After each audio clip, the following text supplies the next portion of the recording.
Hey, what's up guys? It's one of those two Vegas guys, and today I'm going to be showing you the best four-man team to use to beat Terrorist Hunt. So for now I'm going to be, I'll just run over the best equipment, the equipment sets of the four different people you're going to want on your team. Now obviously you need Xbox Live for this because you can't do four people with just one Xbox because you can only do two-player split screen. But you know, I'm sure you've got, if you're still playing Vegas, chances are you've got at least a couple friends that still play Xbox. And what I'm going to do here is just start listing off the team members in order of least to greatest importance in my opinion.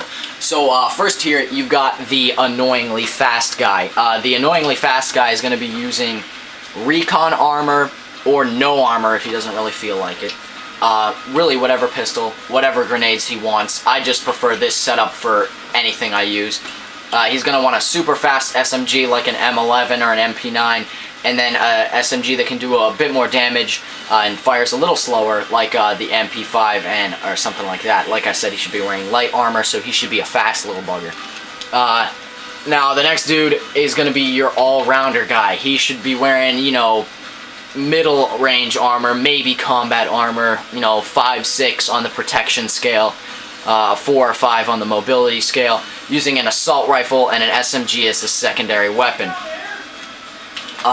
The next dude you're going to want is your gunner, your light machine gunner, and he's going to be a tank. He should wear as much armor as he can, you know, 10 protection rating, 0 mobility, because that LMG already slows him down enough. And his secondary probably should be a sniper rifle to help out your sniper class, or a shotgun, because the LMG is not always super duper efficient in super duper close range. Now your last class and most important class in my opinion it's gotta be the sniper, and the sniper's gonna wear as much armor as he possibly can, and he's gonna be the real tank of the team, and he should make sure that everyone stays alive and no one, you know, gets into any sort of sticky situation. No one gets pinned down or anything like that. Now we're going to go in that same exact order again. I'm going to show you a couple videos of the strengths and weaknesses of all of these classes and how they should interact with their teammates. So let's go on over to that right now. Okay, here we are at Kill House with the annoyingly fast guy, and this dude's strength is obviously his ability to move incredibly fast, hence the name, the annoyingly fast guy. As you can see, he's getting grenades exactly where the enemy doesn't want them, all over the place. Another strength of this dude is that he can walk around to avoid fire, you know. That was not very good avoiding, but he'll be able to strafe out of the way of fire rather than having to run to cover or something like that, because this guy's not going to be wearing a lot of armor. And did you see how far I just tossed that grenade, you know? The less armor that you're wearing, the farther you can manage to whip a grenade down the field, which is going to be another obvious strength of this member of your team. Now, obviously his weakness is his inability to kill enemies quickly, that is, without aiming for the head.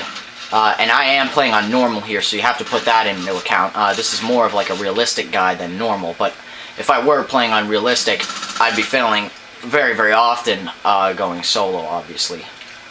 So yeah, that's a couple strengths and weaknesses of the annoyingly fast guy. So now we're going to hop on over to the all-rounder with his 5.52 Commando over at Theater. So let's check that out. What's up guys, we're here in the Theater with the all-rounder. He should be wearing medium armor, as I've said before, and this guy's greatest strength is that he has no weaknesses. I know that's kind of a weird thing to say and kind of a cliche thing to say, but he's got speed, he's got power, he's got it all, just not to the greatest extent as if he were specialized. So basically what I'm saying is he can do everyone's job, just not as well as everyone particularly can. That's why he's called the all-rounder. Another strength is if whatever guy you're using to be your all-rounder can aim pretty well, then he's going to be able to put a lot of bullets into a lot of enemies in a very short period of time, which is obviously always helpful in this game. You know, having more firepower than your enemies is going to win you any gun game that you ever play, really. The one weakness I can see with this class, that I can foresee with this class, is that you're going to get a little arrogant if you really start kicking some serious butt with this thing. You know, running around with your assault rifle just shredding through enemies, and you don't tell your buddies where you're going or what you're doing. That's a bad idea. You know, if you're not wearing a lot of armor, chances are this is not the class that you're just going to be able to run out in the middle of nowhere and just take out whatever enemies you want. So just be careful of your arrogance, basically, is what I'm trying to say. So now we're going to hop over to the next class, the light machine gunning class that I like to call the Breacher, because of his strengths with breaching rooms, and in this case, windows. So let's go check that out. Alright guys, so here we are on the roof of Calypso Casino, and you're going to see why I call this class the Breacher. Check this out.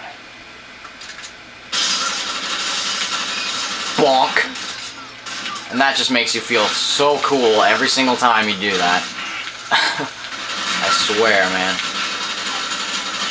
And this class's greatest strength, really, the ability to take shots. You know, and the fact that you shouldn't be afraid to take shots while you're using this class. As a matter of fact, you should be the guy who's taking the most bullets on your entire team while you're using this class, this setup, because you've got the most armor, and you can just see that I just took a spaz shot. I didn't even flinch there, you know. I mean, and you can shred through a large amount of enemies in a short amount of time with a small amount of bullets. And that is just one of the greatest strengths of all time of the LMG. Obviously, you're going to want to be pretty solid with an LMG if you want to use this class, but really, it doesn't take that much skill. But to be an efficient LMGer and be able to know exactly how much damage you can take, and to know your enemies well, that's what the part that takes the skill of this class. You know, so take as many bullets as you can for your team, because your other team members are not going to be wearing nearly as much armor as you are, which is going to be, you know, maximum. And keep your eye out for any shotgunners that might be getting close to you, because that's pretty much your only weakness. So now we're going to go over to the sniper, show his strengths and weaknesses, and then we're going to talk about team dynamics. And this video is just about over, so let's go check that out. Alright guys, we're here with the sniper on Villa. And as the sniper, obviously you're going to want to keep your accuracy high, take down as many targets as you can without them seeing you or your team, stay in cover, keep yourself alive, wear as much armor as you can, because you're not going to really need to be moving that quickly. Be aware of what is penetrable and what is not, and be able to line up double kills like that. That's really all I can say with a sniper. If you're a good shot, you're a sniper. You can be a sniper.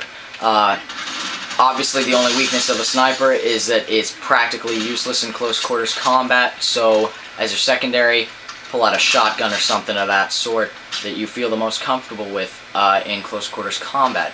Now, assault rifles, SMGs are fine also, obviously. Another strength, know where your enemies spawn. Be able to get the start-off kills. And that's really all there is to say about a sniper. So now I'm going to talk a little bit about team dynamics as this video continues to roll. If you get an enemy that's holed up in cover, tag it and tell your sniper to deal with it, because you're wasting your time trying to keep an enemy pinned down if you have an automatic weapon. The sniper's going to be able to deal with him more efficiently with only a single bullet and a single pull of the trigger. And that's really the sniper's job, to take down the guys that are, you know, holed up in a nice little corner that you don't really like. Use the tactical map. I really can't recommend the tactician button setup so that it's on RB really close to your trigger finger. As a matter of fact, I use my middle finger as my trigger finger and my index finger to hold down RB. Oh, missed the no-scope.